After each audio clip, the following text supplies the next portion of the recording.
बिना सबूतों के बात कहना, मैं क्या कहूँगा। उनकी विद्वता को रावण से तुलना करूं तो बेमानी हो जाएगा। हाँ सर। उनके कृत्य को उस जीवाणु से तुलना करूं तो बेमानी हो जाएगा। मैं समझता हूं ये भारतीय जीवन में, हमारी समाज पद्धति में एक नासूर के रूप में, और इसीलिए सरकारें और समाज जब काम करती है तो ऐसे भड़काने वाले लोगों को भी कहीं ना कहीं रेखांकित कर ही लेना चाहिए। हाँ सर, जो एफआईआर दर्ज हुई दिग्विजय सिंह के ऊपर कुछ जिलों में, उसके बाद उनका कहना है कि एक नहीं, मुझके ऊपर 1 लाख एफआईआर दर्ज हो जाए, मुझे डर नहीं है। सांप्रदायिक उन्माद के खिलाफ बोलने में कितने ही मेरे ऊपर मामले दर्ज हो जाए। हाँ, अब पलट कर नहीं आ सकते ना साहब, क्योंकि उन्माद इतने खड़े कर दिए तो वो शायद सोच रहे हों कि जीवन के अंतिम दिन तक यही काम करता रहूं।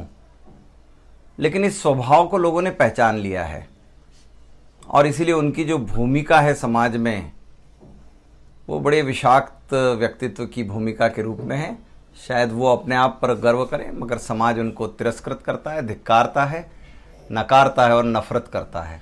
सर, उनका ये भी कहना है कि पूरे देश में जो है बीजेपी एजेंडा चला रही, मेरे खिलाफ भी चलाती है, तो मुझे कोई फर्क नहीं पड़ता। नहीं, आप बोलते रहो ना। देखिए, झूठ बोलने में तो कोई फर्क ही नहीं पड़ता है ना। अब कोई बोल ही नहीं रहा कांग्रेस की तरफ से, तो अब ये शायद कांग्रेस के प्रवक्ता बनकर कहीं तो बोलेंगे। कोई नहीं चाहता साहब कि सामाजिक सद्भाव बिगड़े। समाज सबको साथ लेकर चलना चाहता है, मगर दिग्विजय सिंह चाहते हैं कि ये बना रहे। नहीं, देखिए, बहुत स्पष्ट है कि दिग्विजय सिंह जी ने जो कार्यशैली अपने जीवन में अपनाई है, शायद उन्हें अपनी विद्वता का गरूर रहता होगा।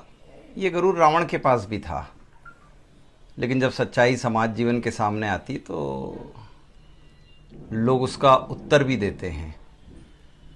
अब कैसे कैसे विषय दिग्विजय सिंह ने अपने जीवन में उठाए, गौमांस खाने को लेकर, खिलाने को लेकर लोगों के ऊपर कटाक्ष था, तो आईएसआई की गतिविधियों के शायद समर्थक हो जाते थे, जाकिर नाइक के प्रशंसक हो जाते थे और सर्जिकल स्ट्राइक पर प्रश्न चिन्ह खड़े करते थे।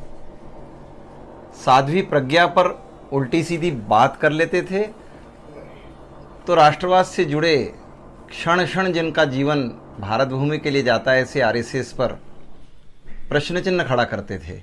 शिशु मंदिरों की शिक्षा पद्धति को ले आते थे, तो आतंकवादियों को प्रशंसा और पुरस्कृत करने के लिए अगली श्रेणी में खड़े हो जाते थे।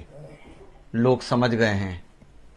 हमारे यहाँ घरों में पहले एक जीवाणु रहता था, रात में काटने के लिए आता था, दिन में पलंग की किसी दरार में छुप जाता था। लेकिन जब घर वालों के ध्यान में आ जाता था कि यही है, तो घर वाले उसका क्या हश्र करते थे। आज मुझे बताओ कि हिंदू मुस्लिम सामान्य रूप से समाज जीवन में एकरस होकर जीना चाह रहे हैं, लेकिन बार बार दिग्विजय सिंह के मन में यह कहीं न कहीं फांस है कि ये क्यों न लड़ें, और इसीलिए उल्टे सीधे ऐसे सब मौके तलाश लेते हैं। अब ये कहाँ की मस्जिद और कहाँ का झंडा किसने लगाया, और डर कर फिर वापस जैसे पलंग में छुप जाते हैं, ऐसे छुप गए और वो फ़ोटो हटा लिया।